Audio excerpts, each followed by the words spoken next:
compartir. Y quiero pedirles que partamos este tiempo orando al Señor. Padre, queremos dedicar este tiempo de aprendizaje a ti. Queremos pedirte que tú nos ayudes a prestar atención a cada uno de los elementos que vamos a compartir, a que tú despiertes nuestra mente, nuestro corazón, nos entusiasmes, Señor, también con lo que hoy vamos a compartir en la clase. Señor, bendice la vida de cada uno de mis hermanos.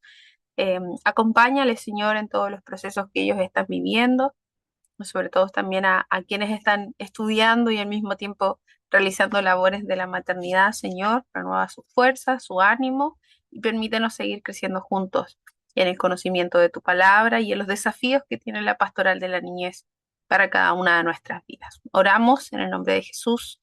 Amén. Bien, queridos, entonces hoy vamos a partir, voy a leer un poco el chat, me parece. Saludos. Hoy vamos a hablar un poco de tres conceptos claves. Vamos a hablar de educación cristiana, de enseñanza bíblica y de discipulado, ya avanzando hacia cómo ponemos en práctica finalmente lo que hemos ido aprendiendo hasta ahora, ¿ya? Y vamos a hablar de la conceptualización del discipulado, que va a ser como lo central que nosotros vamos a trabajar. Yo quisiera preguntar antes si alguno de ustedes tiene experiencias en discipulado de niños, no en escuela dominical, en discipulado de niños, como una acción específica. Si hubiese alguno de ustedes que nos pueda compartir su experiencia, eh, dónde se formaron o cómo lo están desarrollando, sería muy, muy bueno. También pueden escribirlo en el chat. Daniela nos dice, nada por aquí. Bien. Una respuesta compartida.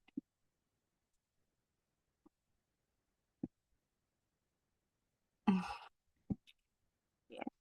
¿Será que alguno de ustedes conoce una herramienta que se llama el maletín verde? ¿Les suena? ¿Tampoco les suena? Bien, el maletín verde es una aplicación que sirve para ser discipulado de niños. Es un muy buen material. Voy a ver si puedo articular que la directora de este programa quizás nos acompañe en alguna clase y nos pueda hacer una presentación del material o nos comparta algún video, ¿ya? Porque es una herramienta, más que un material de estudio, es una herramienta donde nos da todos los elementos que necesitamos para iniciar el proceso de discipulado de las nuevas generaciones. Pero hoy vamos a hablar un poco de la conceptualización del discipulado y de cómo hay elementos que tienen que cambiar en nuestra cosmovisión de lo que es la enseñanza bíblica, discipulado como tal. Entonces, vamos a ver si esto avanza.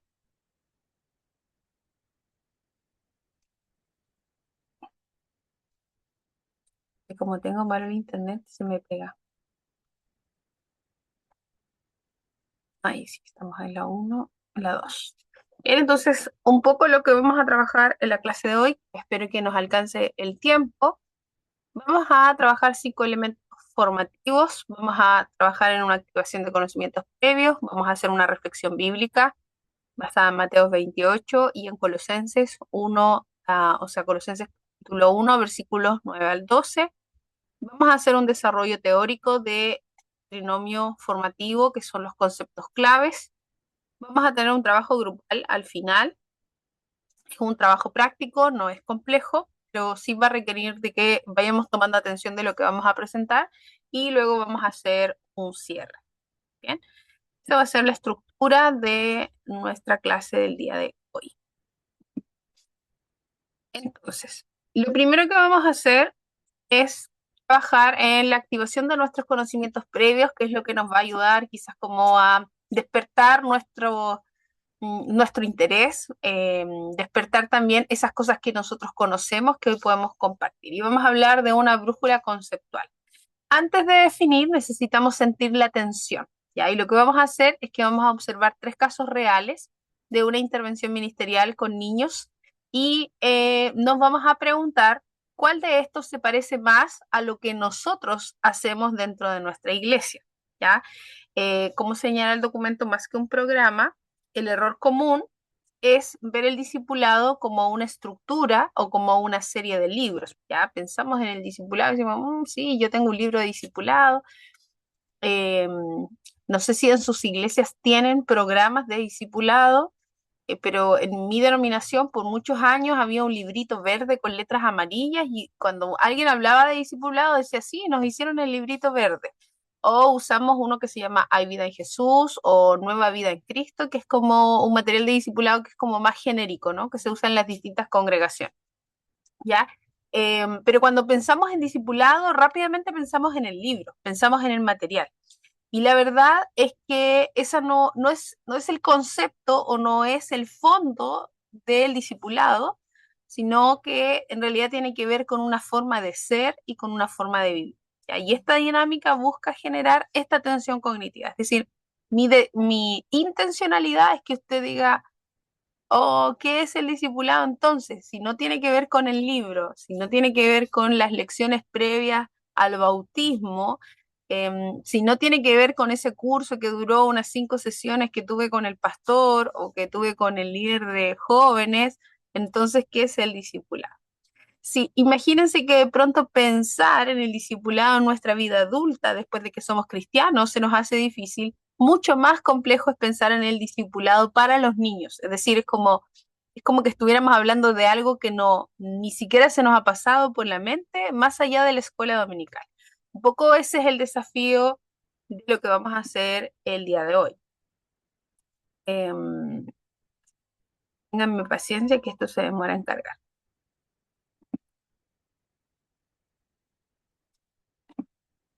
Entonces, vamos a leer acá. Leemos 3 casos y la idea es que ustedes de alguna forma puedan identificar con qué caso usted se identifica o qué es lo más cercano a lo que usted hace en su comunidad de fe, en el caso de que usted sea maestro de niños, o lo que usted evidencia que se hace dentro de su comunidad de fe. En el caso A tenemos el maestro memorizador, un maestro que memoriza con los niños los 66 libros de la Biblia en orden.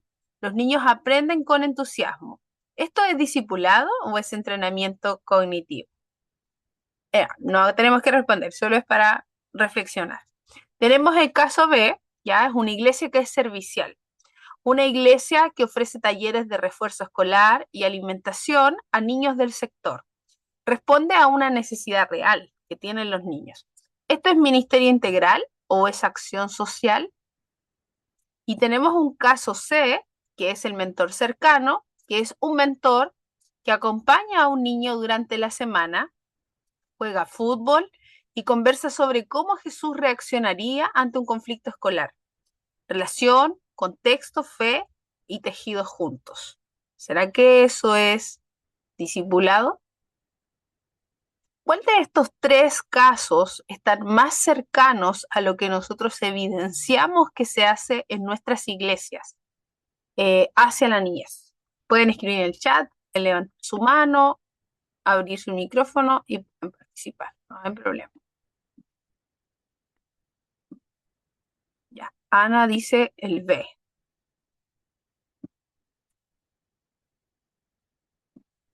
A y B dice Macarena. El C dice Laura, Grace, el A.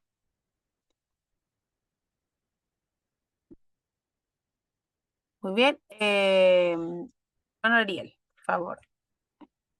Y si bien es cierto, me parece que describe mucho mejor lo que significa el discipulado, yo no descarto las otras dos anteriores porque, por lo menos en mi experiencia personal, estoy pensando, digamos, en mi vida dentro de la iglesia, en medio de todas estas actividades, yo tuve compañía de personas que en medio de, por ejemplo, del servicio social, del servicio educativo, tuve orientación cercana, de compañía, de entendimiento en este tema. O sea, si bien es cierto, en exclusivo no es el hecho de que nosotros memoricemos la palabra, sino más bien cómo y por qué lo hacemos para la vida. De hecho, a mí me educó.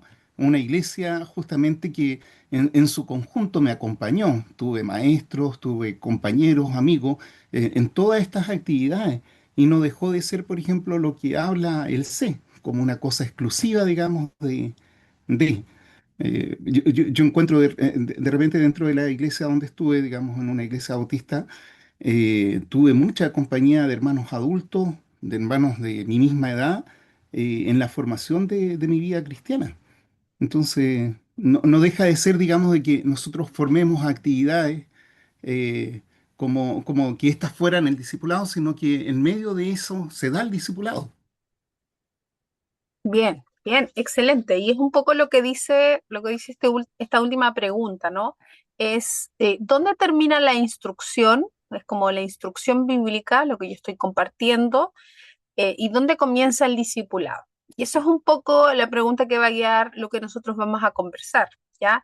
En ningún caso quiere decir que tengamos que olvidarnos de A y B y solo centrarnos en C, sino que en realidad el desafío es cómo desde la pastoral de la niñez nosotros logramos hacer una simbiosis entre todos estos elementos. Es decir, efectivamente necesitamos tener espacios donde se potencia el entrenamiento cognitivo de los niños a partir de su conocimiento de la escritura.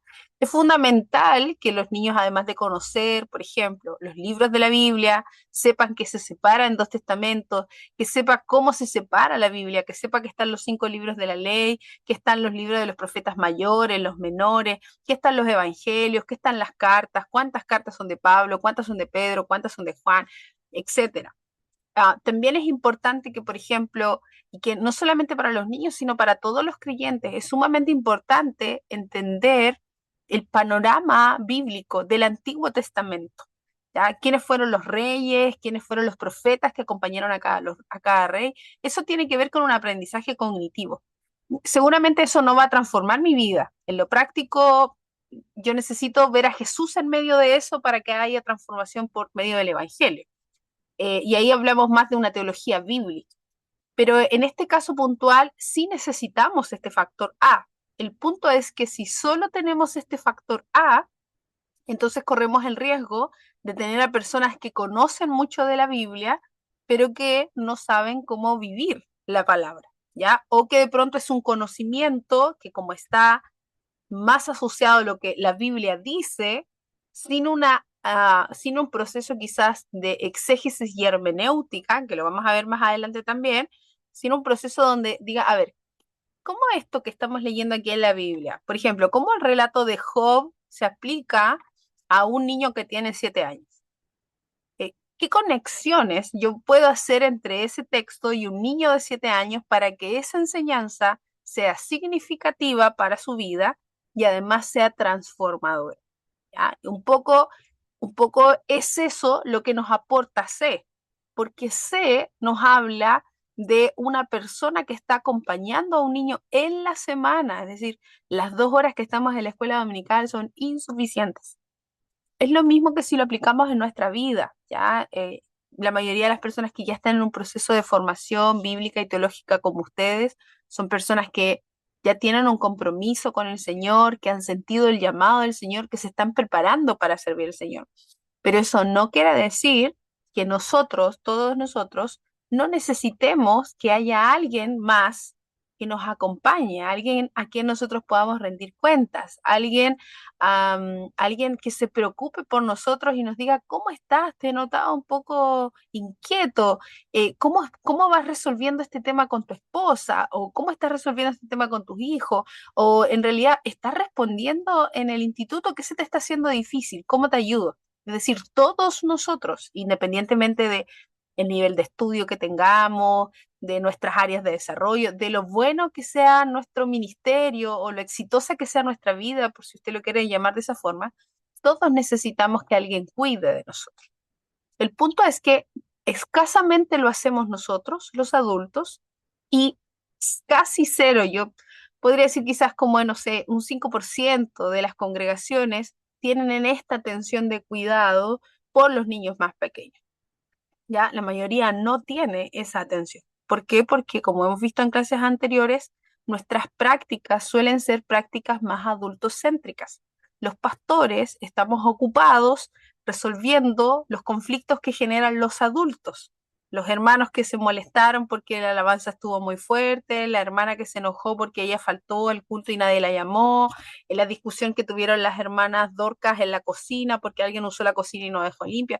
Todas esas dificultades que tenemos, que son cotidianas dentro de nuestras iglesias, nos mantienen ocupados a los líderes, malamente ocupados, y nos restan la oportunidad de poner nuestra atención, en este caso, en las nuevas generaciones o en las personas que requieren de un acompañamiento pastoral más sistemático. Entonces, de alguna forma, cerrando un poco este punto, ni A ni B son menos que C, solo que C engloba todo lo demás. Nosotros como Iglesia Bautista Bonilla durante, yo creo que unos 4 o 5 años, fuimos una iglesia de niños, solo teníamos niños y como 2 o 3 adultos. Y en ese contexto nosotros éramos una iglesia servicial. Nosotros teníamos todo lo que se describe aquí, los talleres escolares, la alimentación. Habían muchos niños que iban solo por la comida, ni siquiera porque quisieran orar, porque quisieran escuchar de Jesús. ¿Y quién marcó la diferencia entre los 40 que iban y los 5 que quedan de esos 40? Es que con ellos nosotros sí hicimos un trabajo más profundo. Con ellos sí nos hicimos apoderados suplentes de su colegio, sí los acompañamos a los partidos, sí fuimos a un acto del colegio, sí nos involucramos con la familia, sí fuimos a celebrar sus cumpleaños, es decir, de alguna forma traspasamos la barrera de ven porque aquí yo te voy a dar lo que tú necesitas y después haces lo que puedas en tu vida. Sino nos comprometimos con la vida de estos niños, que eran niños y que ahora tenemos a una chiquilla que está estudiando odontología, otra está estudiando derecho, tenemos a una chiquilla que está también estudiando una carrera técnica. Y esa ha sido como la gran bendición que nosotros hemos visto de este trabajo, pero de más de 40 niños que pasaron por nuestra iglesia, que tienen que haber sido muchos más, pero 40 como en lo que eran permanentes en ese tiempo, a nosotros solo nos quedan estos 4 o 5. Con ellos tenemos contacto. Con los demás no sabemos nada de ellos, no sabemos de sus vidas, no sabemos si se fueron de la ciudad, no sabemos si están presos, no sabemos si están vivos siquiera, ¿ya? Porque estábamos en un contexto muy difícil. Entonces, el discipulado tiene que ver un poco con eso, con cómo no olvidamos lo anterior, sino que nos involucramos mucho más allá de estos elementos. Y vamos a ir revisando algunos conceptos que nos van a ayudar a llegar a eso. Entonces, tenemos nosotros como base bíblica para esto la Gran Comisión, ¿verdad? Que está en Mateo 28, 19 al 20, donde se nos invita a ir, ¿ya? A ser discípulos a todas las naciones, enseñándoles que guarden todo lo que os he mandado. Y este acto de ir y hacer discípulos tiene que ver con un concepto muy profundo, ¿ya? No es solamente anda y enseña, sino que tiene que ver con hacer discípulos. Y esto tiene que ver con el concepto de, bueno, de todo lo que engloba finalmente ser hijos de Dios. Anunciamos, bautizamos y enseñamos. Son los principios que describen y que sostienen finalmente este elemento. Entonces, hay un elemento que a veces nosotros olvidamos cuando hablamos de la Gran Comisión, nos centramos en el concepto de ir y anunciar el Evangelio, pero este versículo nos dice que debemos enseñar a guardar todas las cosas que el Señor nos ha dado. Entonces, yo puedo anunciar, yo puedo enseñar la palabra, pero la pregunta es, ¿cómo logro enseñar a los niños que obedezcan la palabra? ¿Cómo hacemos? ¿Cuál es nuestra estrategia para que ellos obedezcan la palabra? Y aquí tenemos dos caminos. El camino del Dios castigador, que también lo hemos conversado en algunas clases, como de, no, tienes que portarte bien porque Dios te está mirando, ¿ya? Y que parece que ese es el que más funciona, es como más efectivo, desde el Dios del temor, pero queda carente de mostrar al Cristo de la gracia. Entonces, al Evangelio transformador, a ese Evangelio donde yo me puedo equivocar y puedo ir donde el Señor y recibir su perdón, sabiendo que sus misericordias se renuevan cada día. Pero ¿cómo puede un niño saber que se equivocó y que puede volver a intentar? ¿Cómo usted, en qué espacio nosotros tenemos la oportunidad de saber que un niño sufrió porque, no sé, copió en el colegio? ¿En qué momento podemos saber eso? Es decir, tenemos niños que se acerquen a nosotros y nos digan, ah, mire, pastora, ¿sabe qué? Esta semana hice algo mal.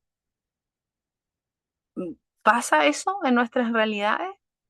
De pronto no pasa ni siquiera de los niños hacia sus padres. Entonces, desde ahí, ¿cómo podemos enseñarles a obedecer? Entonces, cuando hablamos de enseñar a obedecer, no se trata de transmitir un contenido académico, sino formar una disposición interior, la del corazón que responde a Dios con amor y con acción concreta. Es decir, si hay algo que nosotros tenemos que enseñar desde la primera infancia, y no tenemos que cansarnos de eso, es que Dios los ama. Y que Dios los ame, que nos parece así como, sí, pero todos sabemos que Dios nos ama. No, es que saber que Dios nos ama es algo que tiene que transformar nuestra identidad, porque una persona que te ama verdaderamente es una persona que nunca deja de intentar contigo, es una persona que te da o que anhela todo lo bueno para ti. Entonces, cuando tenemos esta visión de un Dios que nos ama, esa visión es mucho mayor que la visión de un Dios castigador, al cual le hacemos caso por miedo. Tenemos muchos niños cristianos que el día domingo son unos panes de Dios, son unos ángeles, se portan súper bien, pero cuando están en el colegio son terribles, terribles, sobre todo en los colegios, no sé, yo sé que hay algunas profesoras acá, pero a mí me pasa, yo hago clases a los profesores de religión de la UCN, de la prosecución de estudios, y dentro de los relatos ellos siempre dicen, no, los que tienen nombres cristianos o nombres bíblicos, esos son los que se portan peor, ¿ya? Los Moisés, los Bernabé, ¿ya? Los Isaías, los Jacob, los Israel, y yo les digo, sí, lo que pasa es que de pronto puede ser que tengan nombres cristianos, pero eso no quiere decir que ellos estén conociendo a Cristo en profundidad, y esa es la tarea del profesor de religión evangélica, es decir, mostrarles a Cristo en profundidad en sus vidas. Entonces, la obediencia que busca este concepto, ya que tiene que ver con Matateu, que es hacer discípulos finalmente, no es una obediencia desde el legalismo, no es una obediencia desde hace esto porque si no viene el castigo de Dios, ¿ya? Sino que es una respuesta natural y es una respuesta gozosa de quien ha experimentado una relación previa con Cristo. Es decir, cuando usted, no sé si ustedes hacen ese ejercicio, pero si haga el intento de recordar ese momento donde usted se encontró con Cristo. Ya que la palabra dice que el Señor nos dirá que hay una sola cosa que tiene contra nosotros y es que hayamos perdido nuestro primer amor.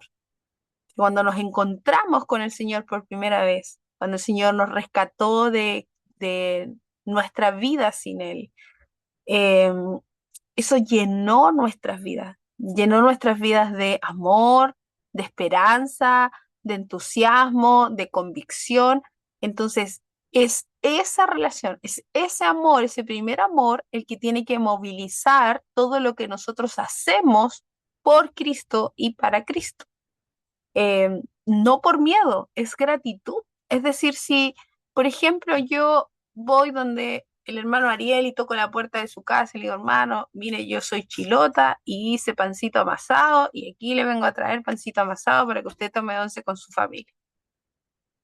¿Cuál es la reacción que yo voy a tener de vuelta del hermano? Yo imagino que él me va a decir muchas gracias o no. ¿Cómo se sentiría usted, Gratitud, hermano? Gratitud. gratitud, sí. Perfecto. Y cuando nosotros sentimos gratitud hacia el acto que hizo una persona hacia nosotros, ¿qué es lo que uno piensa inmediatamente? La reciprocidad.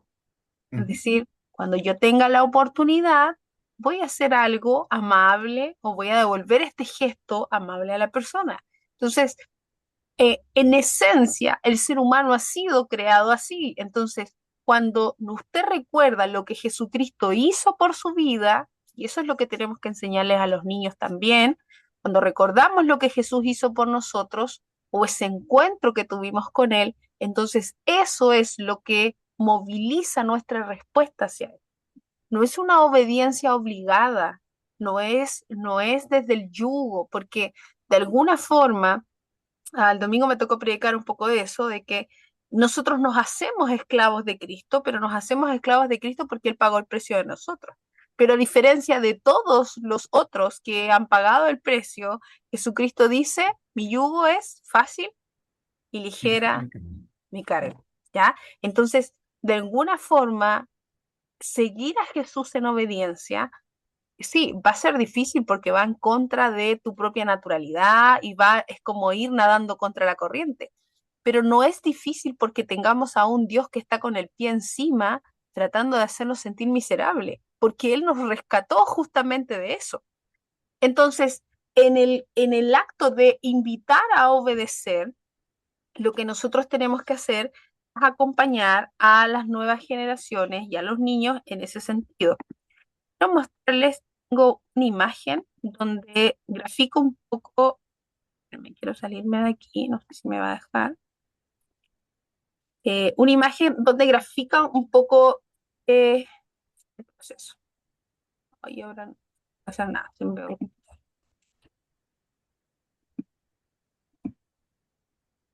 denme un segundo.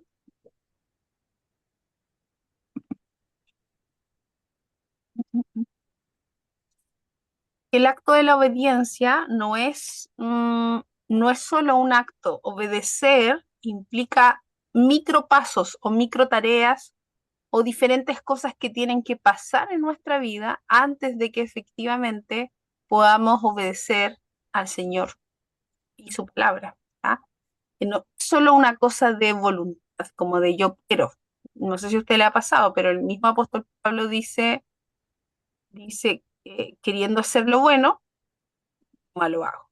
¿Ya? Es decir, tengo la voluntad, pero me faltan otros elementos finalmente para poder lograr. Ya estoy aquí tratando de abrir el documento para mostrarles este proceso de la imagen. Lo tengo ahora mismo pegado. Voy a ver si lo tengo aquí y se lo pongo.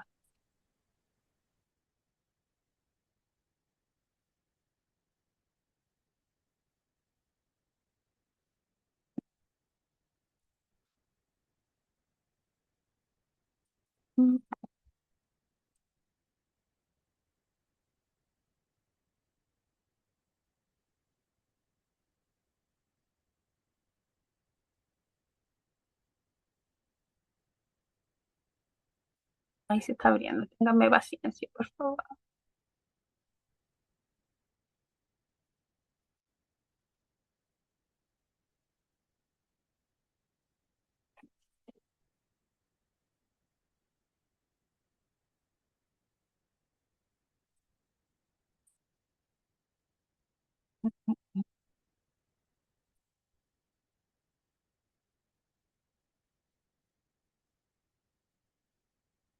Mm,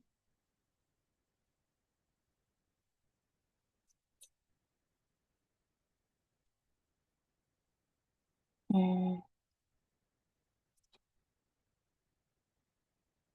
Ustedes me dicen si lo ven. Yo ahora no veo nada, ni a ustedes.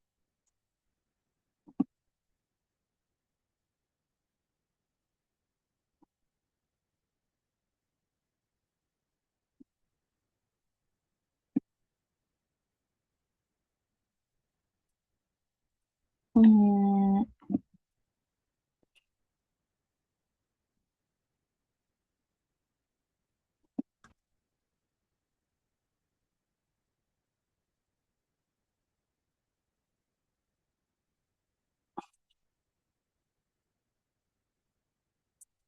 a ver, estoy compartiendo mi pantalla.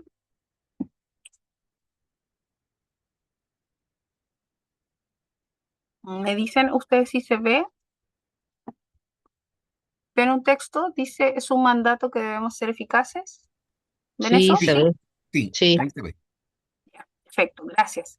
Lo que les quería mostrar es que el acto de obedecer desde cómo funciona el cerebro humano, no solamente el de los niños, sino cómo nosotros podemos llegar a obedecer un mandato.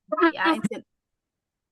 Entendamos que, por ejemplo, el concepto de obediencia eh, es mucho más allá de obedecer. Si, por ejemplo, yo les digo, eh, ya, tenemos que, por ejemplo, en el caso de Daniel, tenemos que tener tiempos de oración con el Señor, 3 veces al día, mínimo.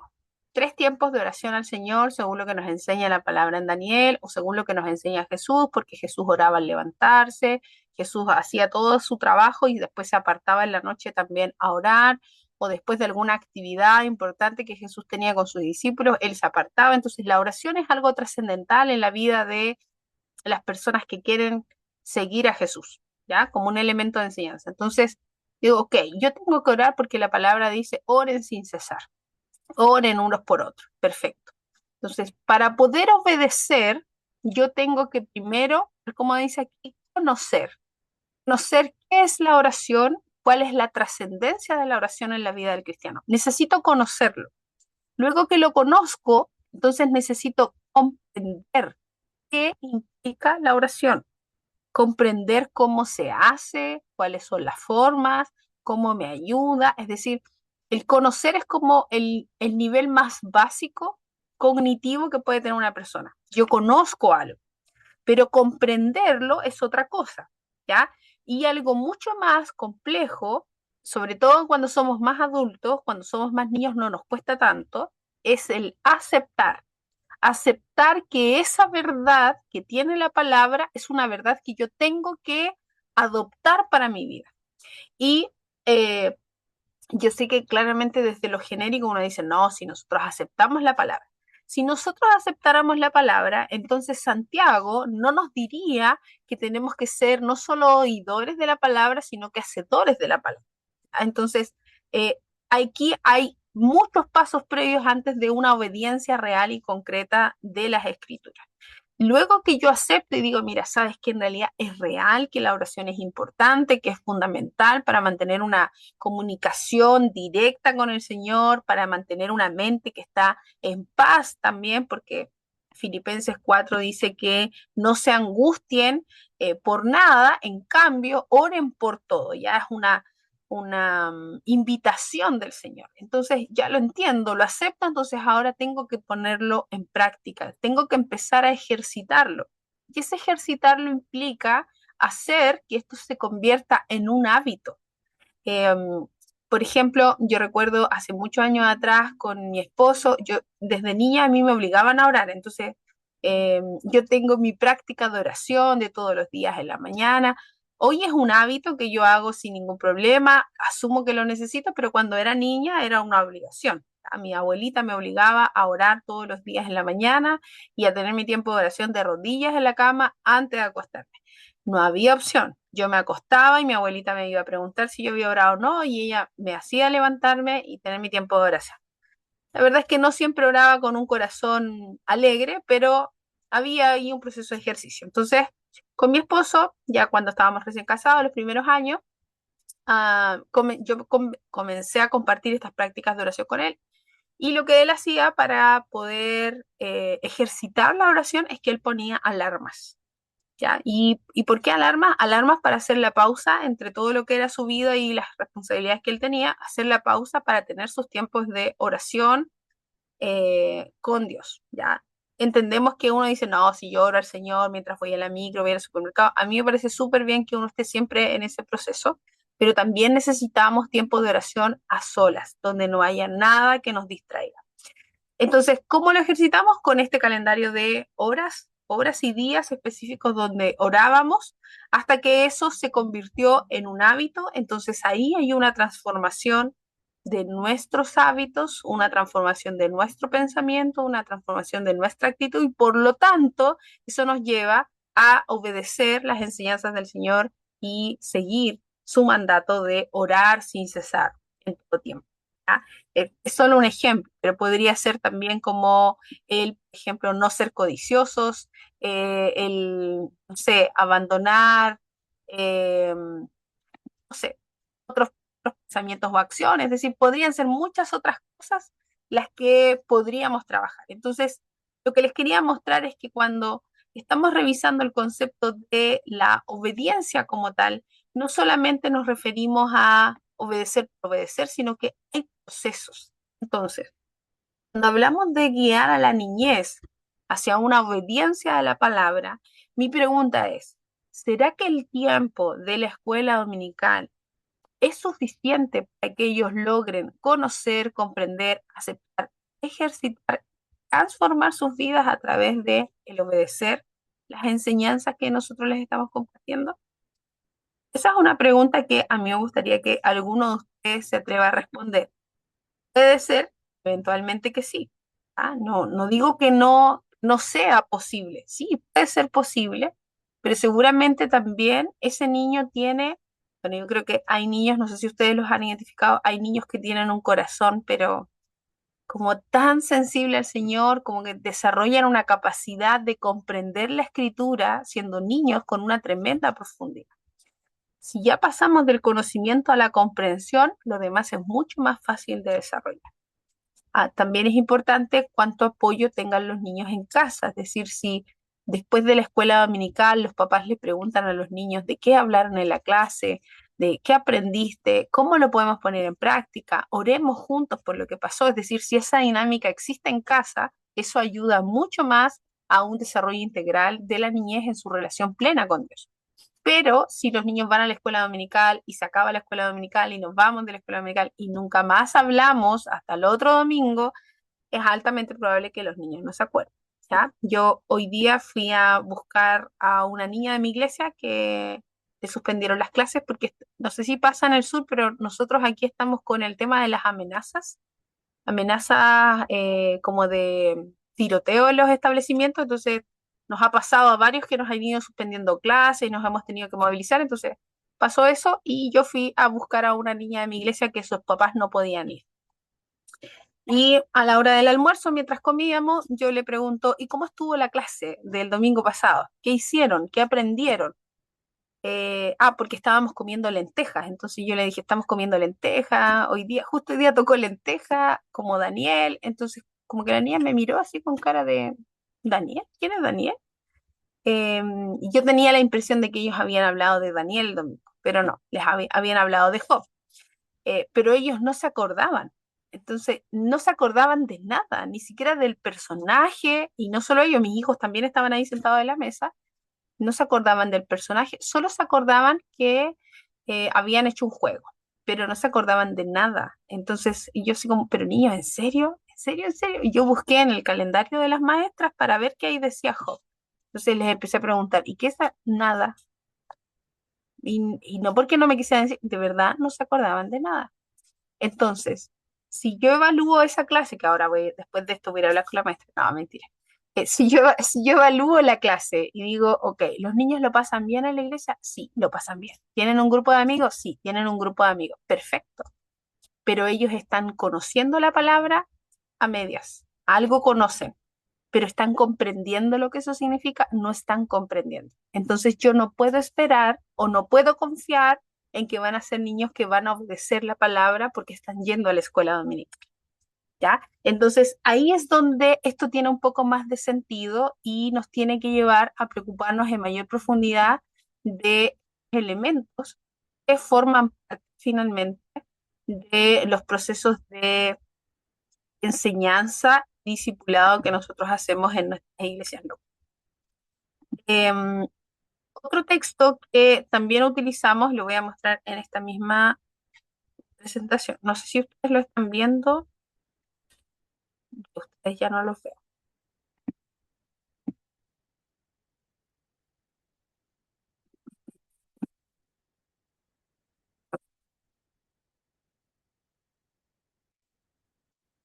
Otro texto que usamos como base para hablar de lo que es el discipulado y la educación cristiana es Colosenses, eh, Colosenses capítulo 1, versículo del 9 al 12. Dice, así que desde que supimos de ustedes, no dejamos de tenerlos presentes en nuestras oraciones. Le pedimos a Dios que les dé pleno conocimiento de su voluntad y que les conceda sabiduría y comprensión espiritual.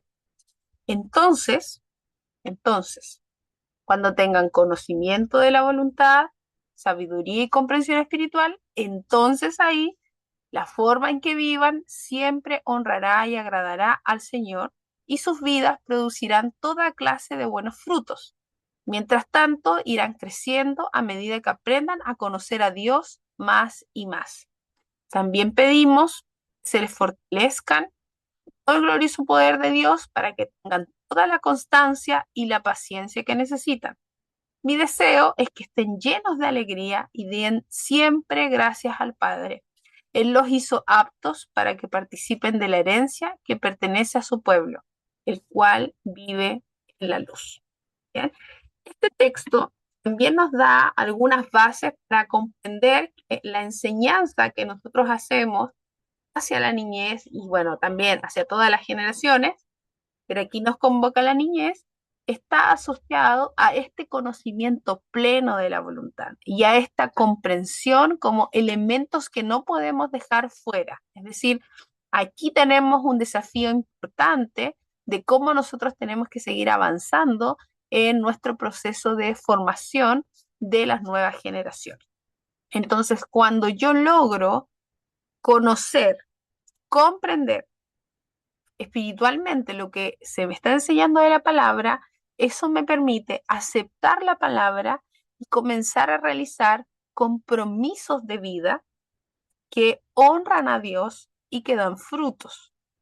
Nosotros estamos muy preocupados, no sé si ustedes, pero nosotros, yo principalmente como mamá, pero también como pastora de un grupo como de 15 preadolescentes que hay en mi iglesia, estamos muy preocupados porque los chiquillos no dan fruto de su relación con el Señor. Ellos van a la iglesia, pero la mayoría de ellos va a la iglesia obligados. Tienen pésima actitud, es decir, todo lo que sea online, videojuegos, fantástico, pero todo lo demás es como, niños, vamos a ayudar acá. No, no. Aquí en Antofagasta se le dice niño a todos, a los adultos, a los niños. Es un concepto, es como chiquillos en el sur, pero aquí niños. Entonces le decimos, vamos a ayudar en esto a la hermana. No, no, es que estamos cansados, no, es que no nos gusta. Tienen pésima actitud. Entonces, nosotros estamos muy preocupados por ellos y una de las cosas que conversábamos el otro día es que nosotros queremos ver frutos, pero no podemos ver frutos sin antes preparar esa tierra, sin antes sembrar una semilla y sin, de alguna forma, hacer el cuidado que esa tierra necesita para que eso pueda dar fruto. Es decir, hay esfuerzos que tenemos que hacer nosotros y otros esfuerzos que también ellos tienen que hacer. Entonces, en nuestras comunidades de fe, a veces nosotros decimos, aquí no hay frutos, no hay frutos de arrepentimiento, no hay frutos de madurez, no hay frutos de multiplicación, es decir, mira, llevamos, no sé, llevamos como 30 años o no sé, 5 años siendo 20 personas. ¿Qué está pasando? Si eso pasa, es porque hay algo que no estamos haciendo. Hay algo en nuestra forma de hacer iglesia que está fallando. Y la mayoría de las veces tiene que ver con cómo estamos enseñando la palabra o cómo estamos movilizando a ser hacedores de la palabra. Es decir, en la medida que cada uno de nosotros es transformado en su vida, es como que ese primer amor se reactivara en nuestro corazón, como una luz que comienza a arder en nuestro corazón y nos hace querer compartir con otros lo que el Señor está haciendo en nuestras vidas. Si nosotros estamos muy tímidos, muy callados, si no estamos compartiendo el Evangelio con nadie, si solo nos estamos conformando con la rutina de cada domingo de nuestra iglesia, entonces hay algo que no está bien. Hay algo en lo que estamos fallando. Yo le decía a los hermanos el domingo en mi iglesia, les decía, yo no sé cómo ustedes vienen vienen al culto al domingo, con qué intención en su corazón vienen. Porque lo práctico, todos sabemos que el culto inicia con una oración, cantamos dos alabanzas, las gratitudes, las oraciones, cantamos una alabanza más, la ofrenda, una alabanza más, la predicación, dos alabanzas, una oración y nos vamos a la casa. Y eso lo hacemos todos los domingos. Y como que los hermanos me miraban y se reían. Y en la mayoría de nuestras congregaciones hacemos eso domingo tras domingo. Y está súper bien. No es una crítica a la liturgia, sino a cómo nosotros llegamos al templo sabiendo que vamos a hacer lo mismo de cada domingo, pero cómo llega a nuestro corazón dispuesto a ser transformado por la palabra.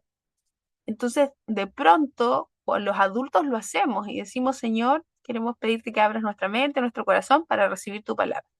Pero ¿y será que lo hacemos con los niños? ¿Trabajamos en los niños la actitud? ¿Los invitamos a reflexionar en torno a que si su mente y su corazón no están dispuestos, nada de lo que la maestra o el maestro puede hacer va a tener un significado para ellos? ¿Hacemos la oración pidiéndole al Señor que nos dé discernimiento espiritual para comprender lo que nos quieren mencionar? Es decir, yo sé que lo hacemos con los adultos, pero a veces con los niños no lo hacemos y muchas de nuestras clases con los niños son ya, cantemos, hagamos esto, además de que nunca les preguntamos si ellos quieren o no quieren hacerlo, que es lo que hablamos la semana pasada, es como que seguimos una pauta, una rutina, vamos, vamos, vamos, vamos, pero no nos damos el tiempo de generar este espacio donde ellos comprenden o donde ellos nos comunican qué significa para ellos la palabra que estamos compartiendo. Esta es la última imagen que les voy a mostrar porque la presentación que hice, que es la que estamos trabajando, no alcancé a copiar este dibujo, pero esto se llama círculo hermenéutico, ¿ya? Y el círculo hermenéutico tiene el siguiente desafío. Em, en primer lugar, tengo que considerar el punto de partida. Yo tengo que saber quién es el niño o la niña con la que yo estoy trabajando. Yo tengo que saber quiénes son, qué creen sobre Dios, cuáles son sus características, de qué familias vienen, qué necesidades tienen. Yo necesito tener un conocimiento, aunque sea general, pero necesito saber algo de ellos porque la forma en que ellos se perciben o la forma en que ellos llegan a la iglesia, las experiencias de vida que ellos están teniendo, va a ser determinante a la hora de comprender espiritualmente lo que yo les estoy diciendo. ¿Ya? Entonces, el círculo hermenéutico tiene estos 4 puntos. Parte desde la persona, luego vamos al conocimiento de la voluntad del Señor, que sería como la lectura de la palabra y una enseñanza exegética, es decir, lo que el texto está diciendo en su contexto para la primera audiencia, ¿ya? Sin hacer ningún tipo de interpretación. Esto es lo que Jesús dijo a sus discípulos, punto. Pero luego de eso viene un tercer punto, que es la comprensión espiritual. Y la pregunta es, ¿qué significa lo que Jesús dijo a sus discípulos hace 2000 años atrás? ¿Qué significa para ti hoy? ¿Cómo esto que Jesús dijo a sus discípulos, tú lo puedes aplicar a tu propia vida? ¿Cómo te desafía? Y la cuarta pregunta es, ¿qué estás dispuesto a hacer para dar frutos de esta palabra que has conocido, que has comprendido? ¿Cuál es el compromiso de vida que tú vas a hacer a partir de esto que aprendiste de Jesús? ¿Ya?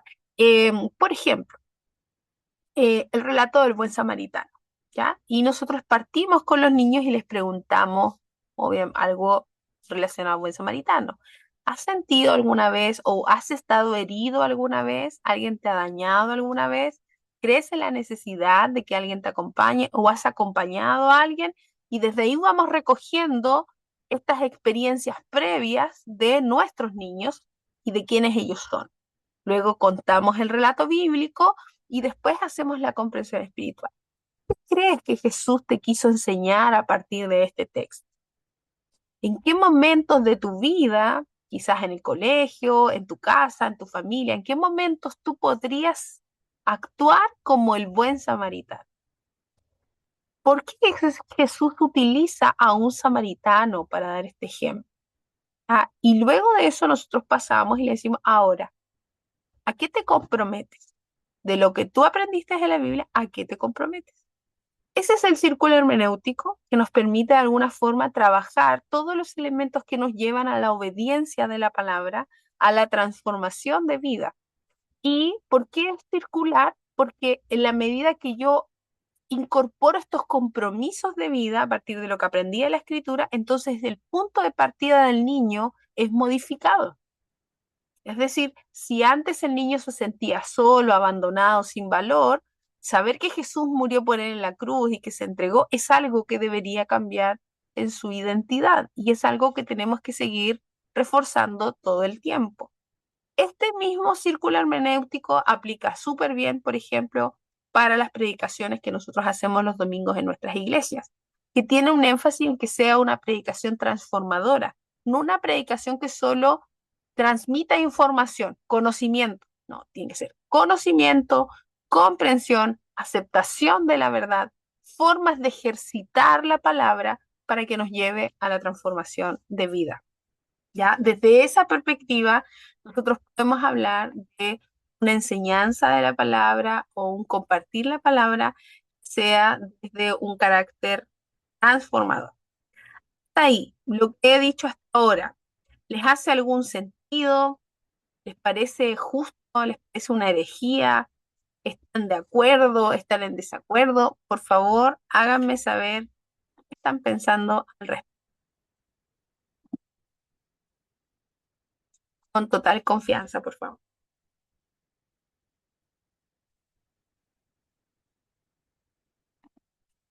Mira por ahí.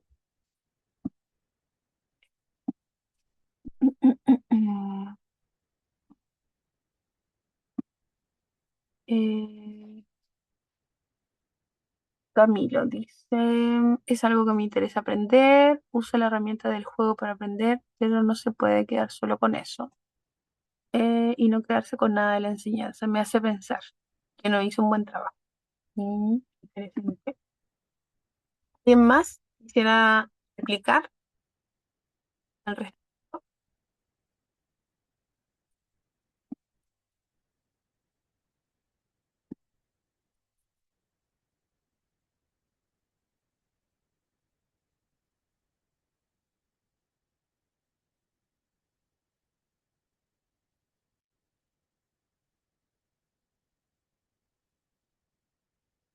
¿No? Entonces, seguimos. Mm, mm, mm, mm, mm.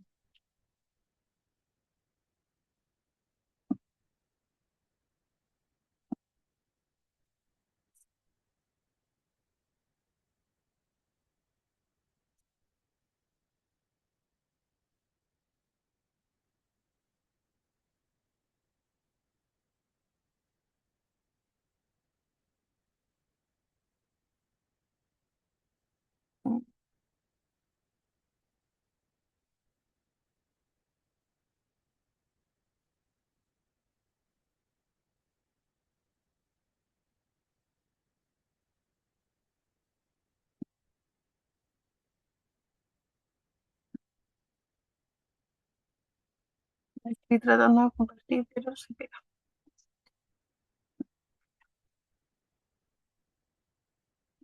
Ah, ah.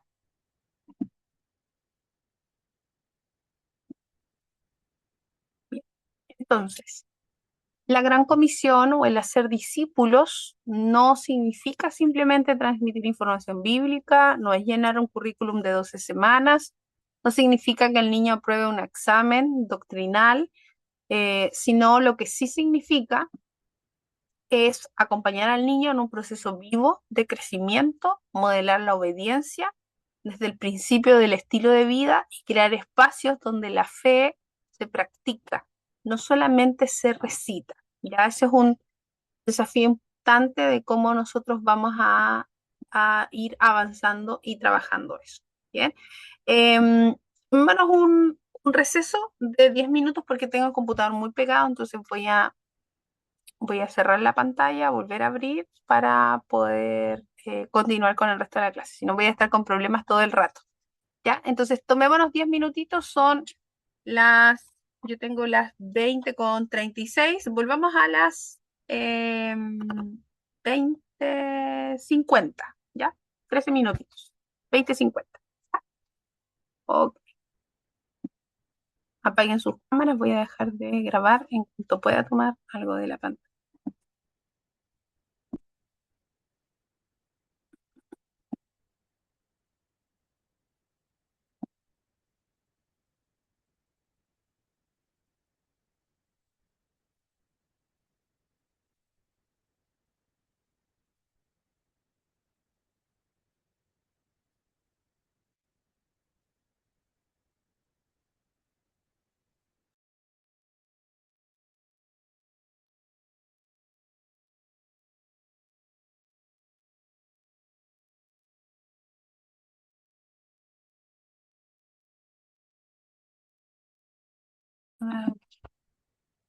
Bien, esto es un poco lo que yo ya les había comentado antes, que se lo mostré de forma gráfica, lo que tenía que ver con la profundidad que nos da Colosenses capítulo 1, versículo 9 y 10, que tiene que ver con que finalmente la educación cristiana es el vehículo de que el niño pase de conocer la palabra a ejercitar y por lo tanto a vivir un proceso de transformación.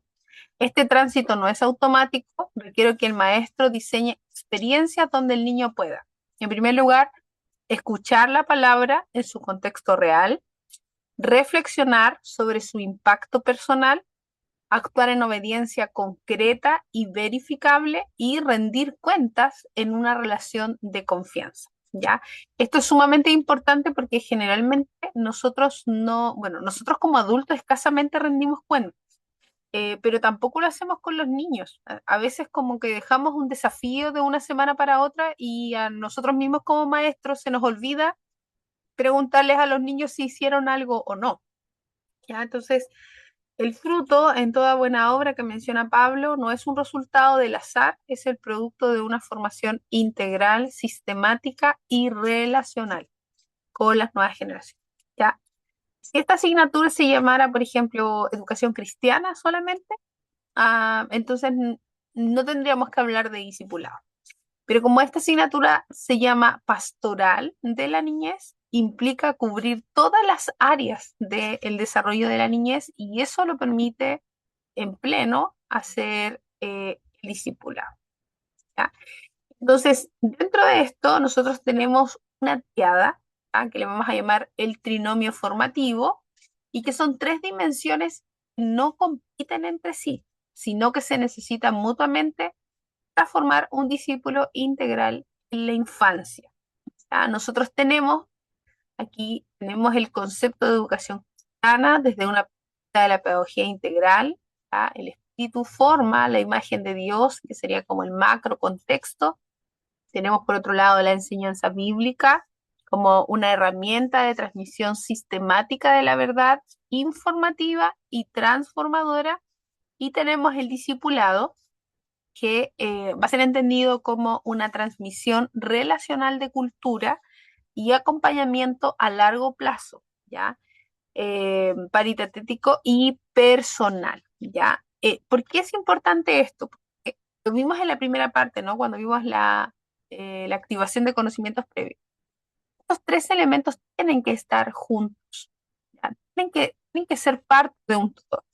¿Cuál es el conflicto que nosotros tenemos hacia el cuidado que hacemos a la niñez? Es que no es un cuidado tan integral, de pronto hacemos solo enseñanza bíblica, es decir, hacemos una transmisión sistemática de la palabra, pero nos olvidamos de los aspectos relacionales y de todos los elementos de la pedagogía que hacen que finalmente la enseñanza sea mucho más profunda y significativa.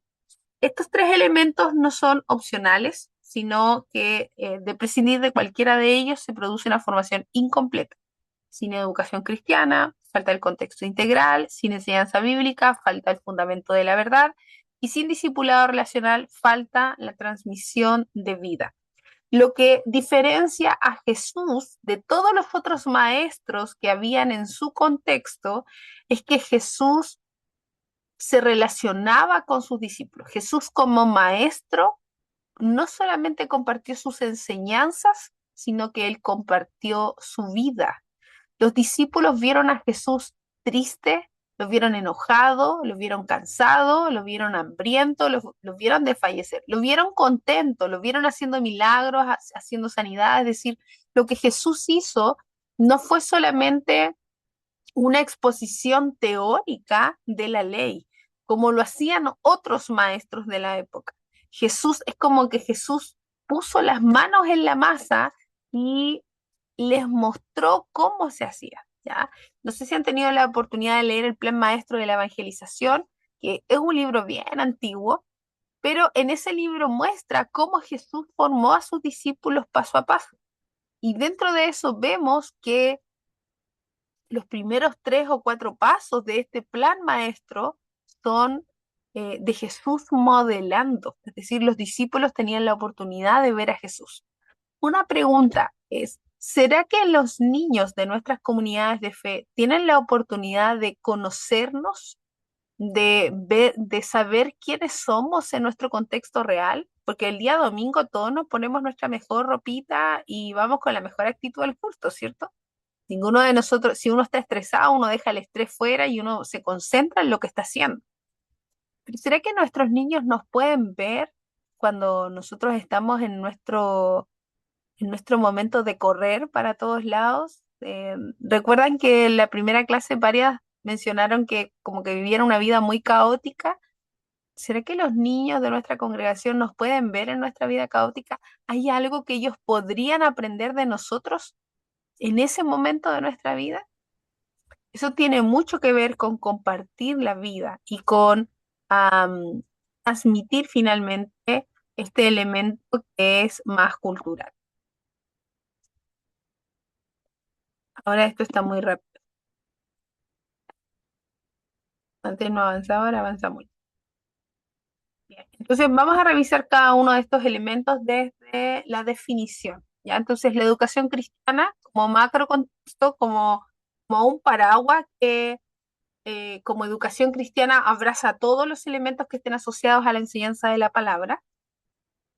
No es un sinónimo de escuela dominical de 45 minutos, sino que es un proceso amplio y continuo donde el Espíritu Santo, usando mediadores humanos como maestros, padres, líderes o mentores, va formando la imagen de Dios en el niño, ya restaurando en él la imagen de Dios que el pecado ha distorsionado.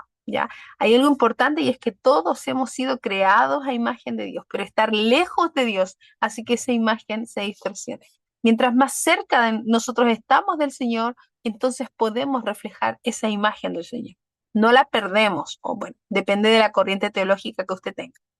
Y personalmente yo creo que nosotros no perdemos el haber sido creados a imagen de Dios, pero yo no puedo reflejar a Dios estando lejos de Dios, ¿ya? Es como si usted se pone frente a un espejo, si usted está lejos de ese espejo, si hay cosas que tapan la visión entre usted y ese espejo, entonces usted no se refleja en ese espejo. En la medida que usted esté más cerca de ese espejo, entonces el reflejo va a ser mucho más nítido, va a ser mucho más concreto, va a ser mucho más real. Entonces, en este sentido, nosotros nos basamos en Lucas 2:52, que nosotros ya lo revisamos antes, donde habla de que Jesús crecía en sabiduría, en estatura y en gracia para con Dios y con los hombres. Y aquí vemos que la educación debe ser integral, atendiendo al niño en su totalidad, ¿ya? Y nosotros ya lo trabajamos, revisamos incluso las distintas áreas del desarrollo y cómo en estas áreas los niños tenían necesidades distintas. Por lo tanto, ese es un conocimiento que usted tiene que arraigar, que tiene que poner en práctica. Cuando usted vea a un niño de 8 años, de 9 años, usted tiene que decir, a ver, un niño de 9 años necesita, físicamente necesita esto, emocionalmente está en esta etapa, espiritualmente es esto lo que necesitamos hacer. Es decir, la información que hemos ido compartiendo en esta clase no es al azar, es una información que usted va a tener que ir después recordando para poder ir haciendo o resolviendo distintos elementos que vamos a trabajar como hitos de evaluación. En segundo lugar, tenemos la enseñanza bíblica como una herramienta, ¿ya? La exposición de la verdad necesaria, totalmente necesaria, pero no suficiente. La enseñanza bíblica es la transmisión sistemática de la revelación divina, es la herramienta principal del educador cristiano y sin ella el discipulado queda sin raíces doctrinales y se convierte en un mero acompañamiento emocional. Es decir, podríamos ser fácilmente coaching, ¿ya? Y acompañar a los niños y motivarlos y decirles, tú puedes, tú eres el mejor, confía en ti mismo y podemos usar una psicología positiva. Pero ¿qué es lo que hace la diferencia? Es que ese acompañamiento vaya conjuntamente con esta transmisión sistemática de la revelación del escrito. ¿Ya? Por lo tanto, yo podría tener enseñanza bíblica sin discipulado, pero no podría tener discipulado sin enseñanza bíblica. ¿Se comprende?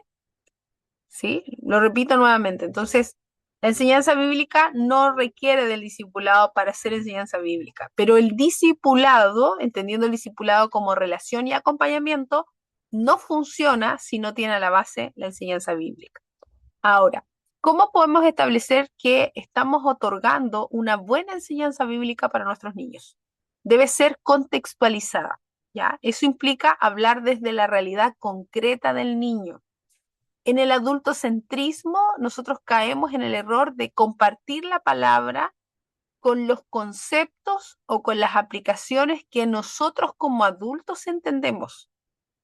¿Ya? Entonces, yo espero, obviamente, y como digo, si la palabra del Señor dice que cuando yo esté ansiosa, o la palabra del Señor dice que no debo estar ansiosa porque debo poner todas mis preocupaciones en Él, hey, mis preocupaciones, no sé cuáles son las suyas, pero mis preocupaciones son, no sé, por ejemplo, a ahorrar lo suficiente para comprarme una casa, o mis preocupaciones son la salud de mis hijos, mis preocupaciones son el trabajo de mi esposo, mis preocupaciones son cómo logro que mi refrigerador esté lleno.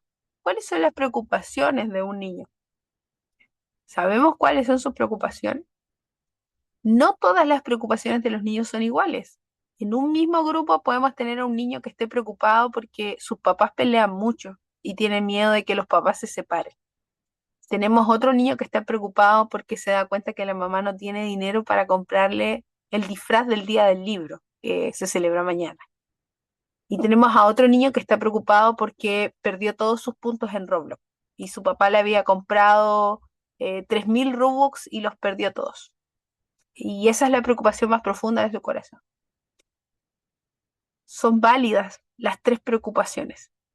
Solo que ante mis ojos de adulta yo diría, los Robux no son preocupación. Si tu mamá no te puede comprar el disfraz, entonces anda con el buzo del colegio.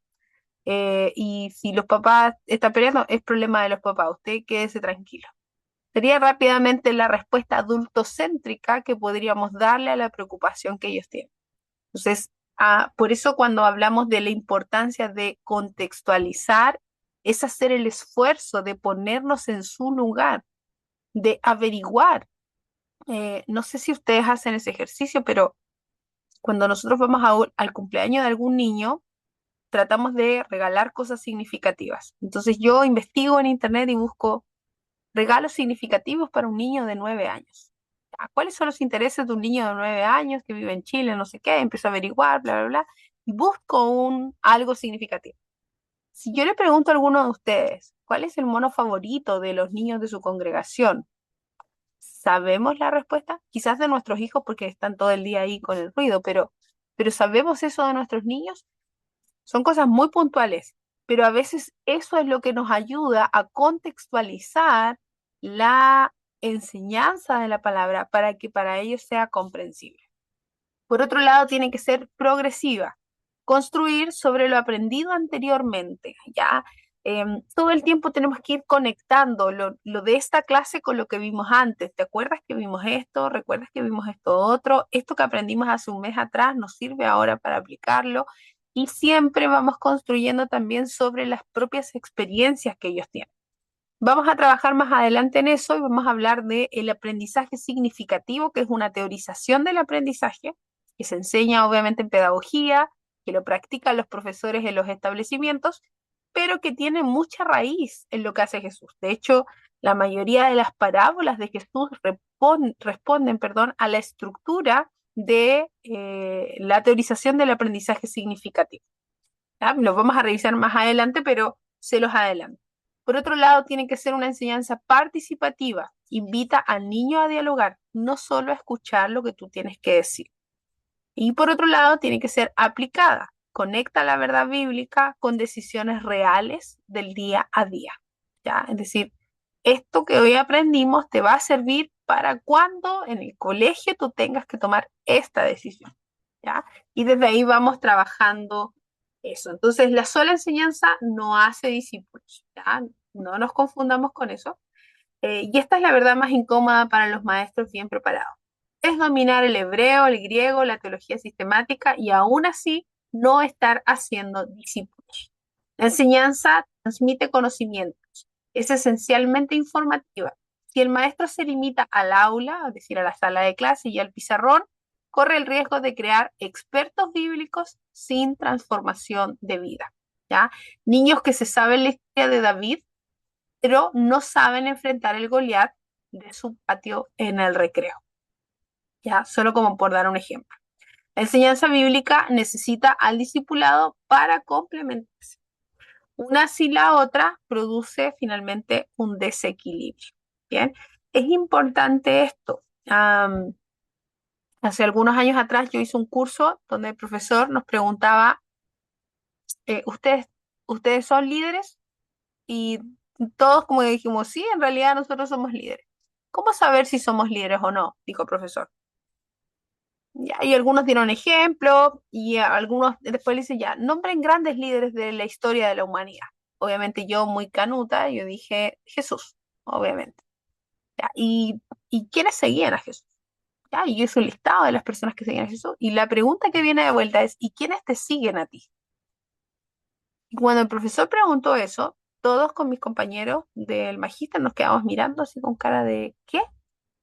Y esa es la pregunta para nosotros como maestros, como líderes, porque ustedes se están formando con un propósito. Yo no creo que ninguno de ustedes se esté formando porque no tiene nada más que hacer. Todos nosotros nos formamos porque tenemos un llamado de servicio. Pero la pregunta es, ¿quién nos está siguiendo? Y la contraparte, porque no es la responsabilidad solo de quien nos observa o de quien anhela que nosotros compartamos lo que el Señor nos ha entregado, es a quiénes estás acompañando en tu vida. No necesariamente tienen que ser niños, pero hay alguien al que tú estés acompañando, una mamá, una adolescente, un niño, un par tuyo, un joven, un adulto mayor de tu congregación, un nuevo creyente. ¿Quién te está siguiendo? Si nadie nos sigue, entonces tenemos que poner atención, porque puede ser que estemos enseñando la palabra, pero no estamos compartiendo la experiencia de vida. Entonces, cuando la gente te sigue, es gente que quiere conocer al Cristo que tú conoces, pero además son personas que quieren entrar en un diálogo relacional contigo para que puedan crecer junto a ti en el proceso. ¿Ya? Y aquí vamos a profundizar un poco más en eso. Les queda esa pregunta para que le den una vuelta y ya si alguien nos quiere compartir la respuesta puede hacerlo. Entonces, el discipulado como transmisión de cultura. La relación discipuladora es enseñar en el camino. Jesús no fundó una escuela, él formó una familia general. Su pedagogía era triptética. Es decir, es que él enseñaba caminando, viviendo y reaccionando ante la realidad. Ya hay un autor, Israel Ortiz, que él presenta su trabajo que se llama la pedagogía, o sea, la propuesta pedagogía de Jesús. Perdón, y nosotros lo vamos a trabajar en las próximas clases también. Entonces, ¿qué significa transmitir una cultura? El discipulado no transfiere solo información y habilidades, sino que transfiere una cultura, es decir, una manera de ver el mundo, de valorar las cosas, de reaccionar ante el sufrimiento, de cómo celebramos la alegría, de tratar a los demás, y esta cultura se transmite por inmersión relacional, no por exposición frontal. Es decir, no es algo que yo diga así como, Macarena, esto es lo que tú tienes que hacer. No. Macarena observa cómo su maestro, su pastor, su líder, cómo él resuelve, cómo él vive, cómo él soluciona algunos conflictos. Por ejemplo, hoy día esta niña que yo tuve que ir a buscar a su casa, por el tema del colegio, porque no tenían que la cuidar. Entonces yo hablé con los papás y les digo, bueno, yo les puedo ayudar, pero yo tengo un día súper ajetreado, entonces el desafío es que ella tiene que seguirme en toda mi rutina. Yo la cuido, pero ella tiene que sumarse a mi rutina. Obviamente le compré unos dulcecitos, la alimenté, conversamos, nos reímos, escuchamos música en el auto, pero ella todo el tiempo estaba observando lo que yo hacía, ¿ya? Y no es que yo haya actuado de una forma distinta, sino que yo hice mi día, pero fui muy honesta al decirle a los papás y a ella que yo era su última opción, no es que yo fuera su primera opción, era la última opción de que alguien la cuidara. Y ella vio toda mi rutina. me vio llamándole la atención a mi hijo porque hizo algo incorrecto al bajarse del auto, me vio cuando entramos a casa, me vio cuando nos sentamos a la mesa y cuando hicimos el alto para agradecer por los alimentos, pero me vio lavando la loza también. Entonces, ella estaba así como choqueada porque ella solo me había visto en mi postura pastoral, como llegando el domingo a la iglesia con mi chaquetita bonita, bien paradita, lista para predicar, pero no en la cotidianidad de la vida. Y estoy esperando a las réplicas, ¿no? De qué es lo que ella va a decirle a los papás y qué es lo que esto va a significar para ella. Espero que sea una buena experiencia. Era la oración de mi corazón, ¿ya? Pero tiene que ver con eso, es decir, en lo práctico no podemos abrir nuestra vida a todas las personas ni a todos los niños. ¿Ya? Sería algo utópico. Y por eso nosotros vemos en Jesús que si bien a Jesús lo seguía mucha gente, Jesús invirtió todo su tiempo en los 12 discípulos.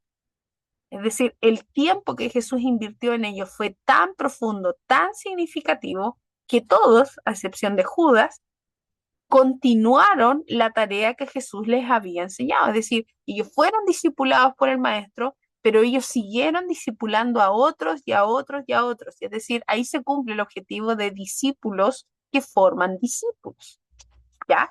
Entonces, es un desafío para todos nosotros. Entonces, como indica el documento de relación discipuladora, que es un texto muy bueno que se los puedo compartir, de manera personal, nosotros podemos discipular en conversaciones uno a uno, en el contexto natural de la vida.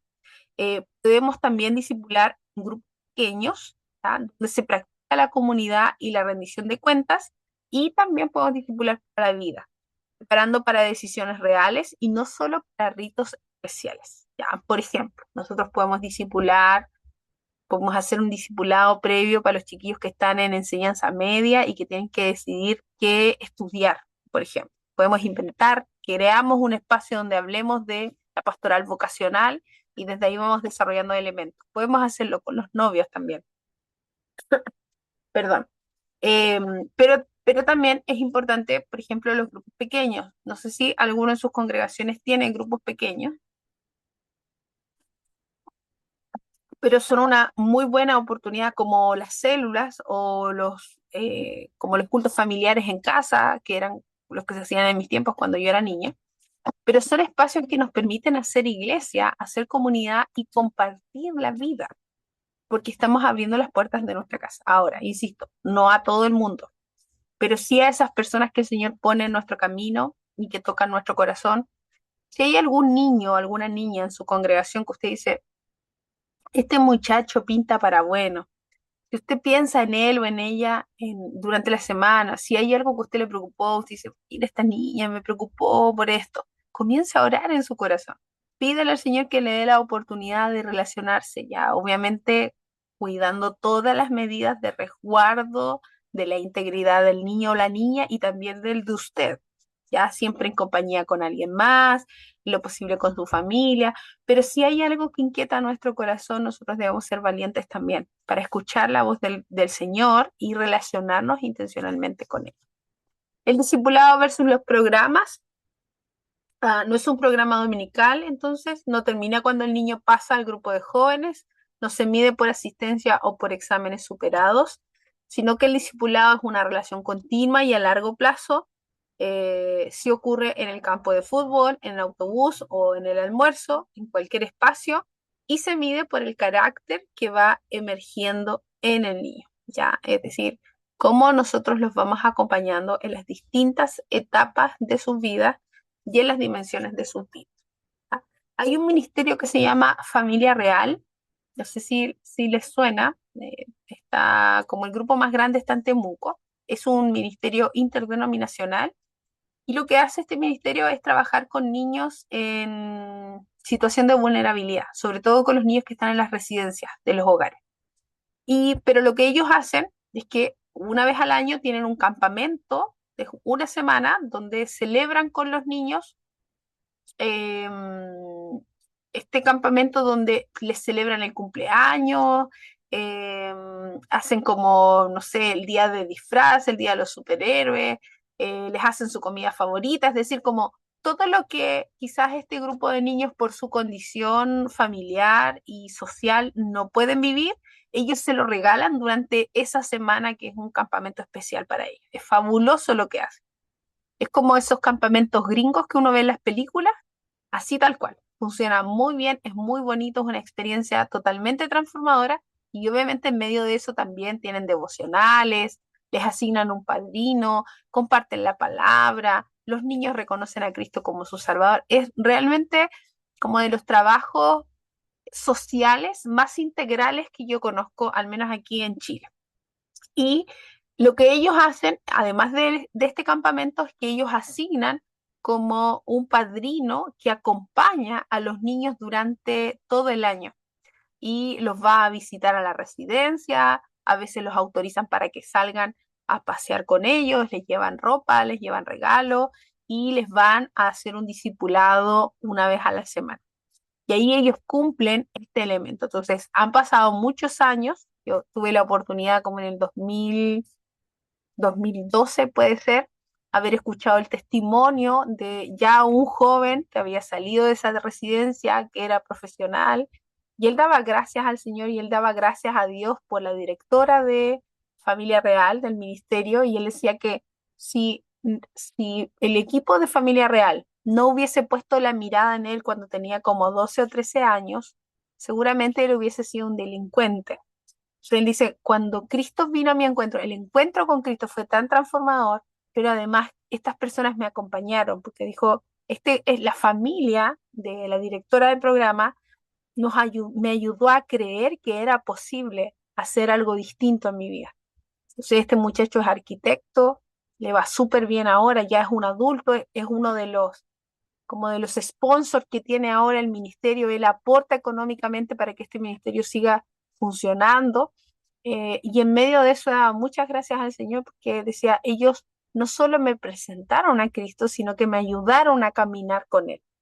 Y qué lindo sería que algún día, cuando usted o yo estemos en nuestros últimos días de vida o quizás ya estemos bajo tierra, alguien pueda dar testimonio y pueda decir, yo doy gracias a Dios porque Laura, porque Ariel, eh, que Carlos, porque a qué más tengo, Pablo, Ana, Daniel, Daniela, Javiera, Sebastián, ellos no solo me compartieron a Cristo, sino que me ayudaron a caminar con Él.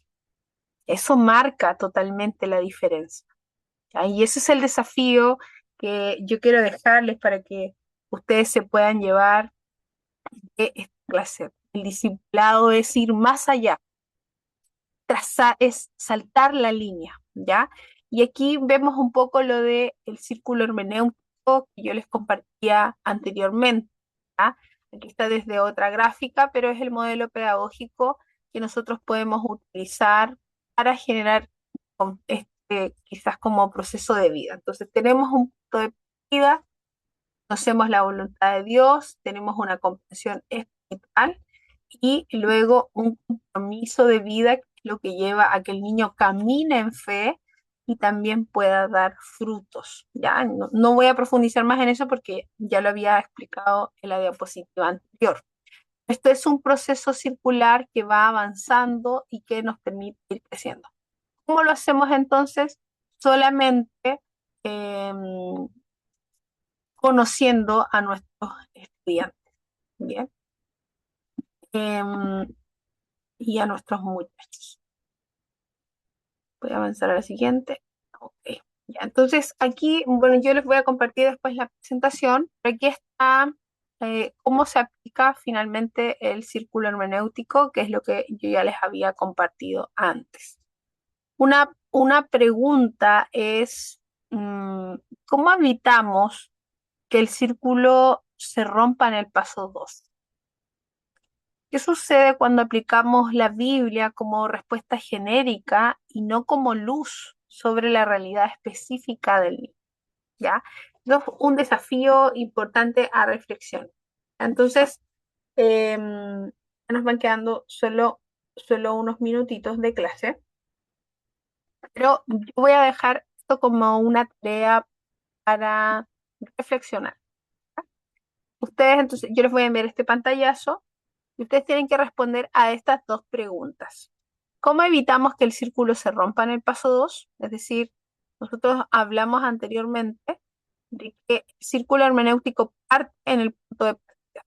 Yo tengo que conocer al niño, sus características, sus necesidades, y luego lo que hago es compartir el conocimiento de la voluntad de Dios. Cuando decimos que se parte o que se rompe, es que solo nos quedamos en el conocimiento. ¿Cómo evitamos que nos quedemos solo en el conocimiento? ¿Cómo avanzamos hacia una comprensión espiritual integral de la palabra que estamos compartiendo y a un compromiso de vida real? ¿Cómo avanzamos hacia eso? Es el desafío que tenemos, ¿ya? Y es la pregunta que usted tiene que responder. Entonces, aquí tenemos estas dos preguntas, ¿ya? Sobre cómo evitamos que el círculo se rompa.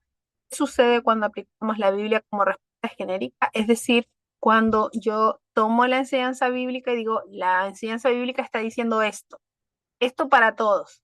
Y en lo práctico, no sé si usted ha tenido la oportunidad de quizás como de predicar o de escuchar una predicación, pero dialogar con el que está al lado sobre cómo Dios les habló en esa predicación. Nosotros en nuestra iglesia en pandemia hacíamos un post-culto. Ya teníamos el culto online que se transmitía por Facebook y redes sociales, y después cuando terminaba el culto nos juntábamos con los hermanos en una cuenta de Zoom, eh, y ahí respondíamos a estas preguntas. ¿Qué fue lo que se dijo en el sermón y cómo Dios nos habló? Y cómo nos comprometemos a poner en práctica esa palabra en nuestra vida. Y de todo lo que hicimos durante esos años, eso fue lo que trajo mayor bendición a nuestras vidas. Es decir, porque aterrizamos un poco este elemento desde solo conocer a pensar en qué es lo que a mí me quiso decir el Señor. Y aunque habíamos, no sé, 20, 10, 12 personas ahí que escuchamos el mismo sermón, a todos nos habló de una forma distinta. ¿Por qué nos habla de una forma distinta? Porque nuestro punto de partida es distinto. Porque si incluso preguntáramos aquí nuestras realidades, aunque podamos ser de edades parecidas, de denominaciones parecidas, nuestras realidades de vida son distintas y nuestras necesidades de Dios son distintas. Por lo tanto, cuando yo escucho la palabra, lo que se arraiga en mi corazón va a ser distinto a lo que se arraiga en Laura, en Macarena, en Ariel, en Sebastián, en David, en Daniel. Es distinto. Entonces, eso es un poco lo que nosotros tenemos que evitar, ¿ya? Entonces, había olvidado algo importante, y es que la próxima semana tengo una reunión justo a la hora de la clase y una reunión a la que no puedo faltar. Por lo tanto, no voy a poder hacer la clase de la próxima semana, pero para que no sufran, para que no se alegren tanto, no sé, les voy a dejar un trabajo, ¿ya? Pueden hacer este trabajo en grupo, ¿ya? Si ustedes quieren, máximo 4 personas. Ahora, si usted no puede hacer grupo, hágalo individual, entendiendo de que a veces es más fácil trabajar de forma individual que ponerse de acuerdo con los compañeros. Pero queda la libertad de ustedes. Entonces lo tienen que enviar el día, vamos a dejarlo así. Si pueden enviarlo el mismo día martes, al término de la hora, o máximo el día miércoles en la tarde. El trabajo es muy simple. Lo que vamos a hacer es aplicar el círculo en grupos de 3 o 4 personas. Ven uno de los siguientes escenarios reales y recorran juntas el círculo magnético completo. El objetivo es practicar el movimiento del contexto a la palabra, y de la palabra a la vida. Entonces, acá tenemos 3 casos, ustedes eligen uno. Ejemplo del escenario 1, Sofía tiene 8 años, llega a la clase dominical triste porque sus compañeros del colegio la excluyeron del grupo porque es rara. ¿Cuál es su realidad? ¿Qué dice la palabra? ¿Qué comprensión pueden hacer? ¿Qué compromiso concreto puede asumir a partir de lo que nosotros le enseñemos? ¿Ya? Entonces usted puede tomar un texto bíblico, el que usted estime conveniente, y a partir de ese texto bíblico usted responde estas preguntas, teniendo a la base el punto de partida. ¿Sí? ¿Se comprende? Entonces, si yo vuelvo acá atrás, ahora no sé si puedo volver, creo que no. Ya, si yo vuelvo acá atrás, que podría ser esta gráfica o este donde está más como descrito, yo digo, ok, cuál es la realidad concreta del niño, cuáles son sus miedos, sus conflictos en el colegio, su situación familiar. Ahí me lo está dando el caso. ¿Ok? Luego yo voy a compartir la palabra. ¿Qué dice la palabra de Dios sobre esa realidad específica? Busco una palabra que me sirva para responder a esa realidad.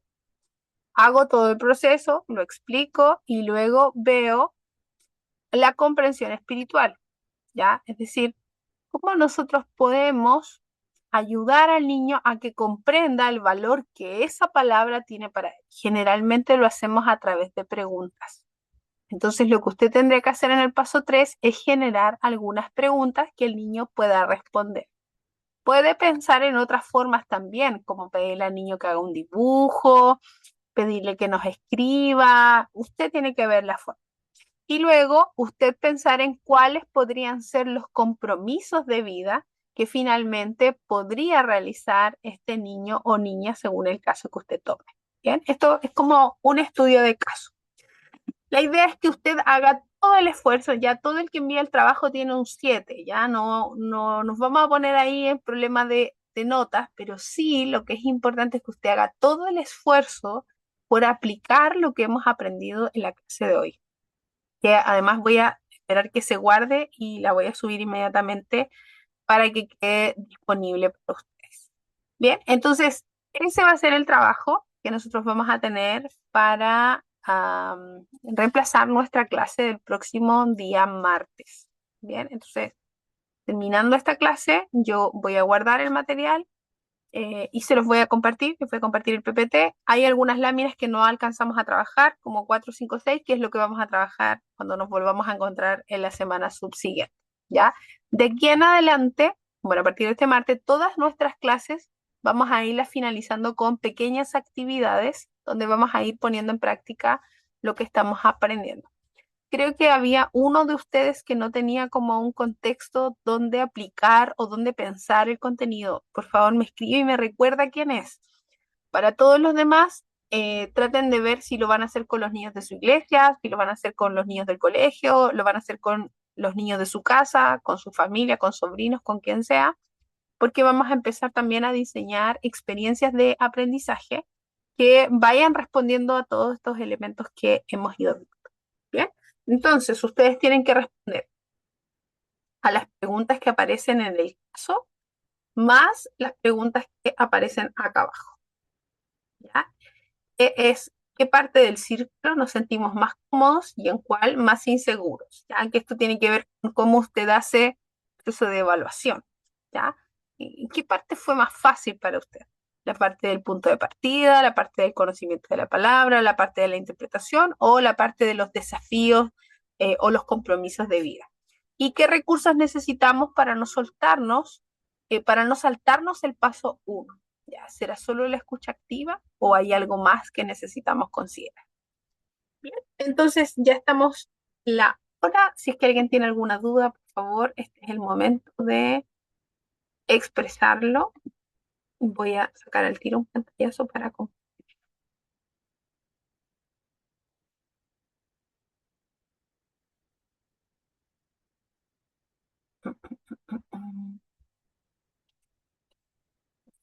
Estaríamos entonces...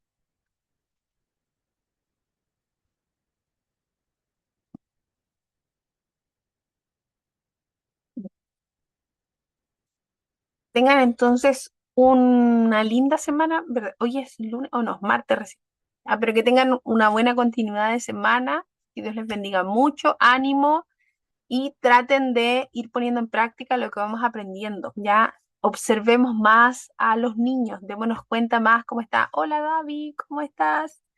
Eh, Vamos visualizando de mayor manera cómo están, cómo podemos aportarles y cómo podemos crecer también en nuestro acompañamiento pastoral hacia las nuevas generaciones. ¿Ya? Eso, mis queridos, siempre es un gusto verlos, que Dios les bendiga mucho. Descansen y recuerden el próximo martes, entonces tenemos que hacer el trabajo. ¿Ya? Que estén muy bien, nos vemos. Feito, Igual, Chao, buenas noches. bendiciones a todos. chao, bendiciones.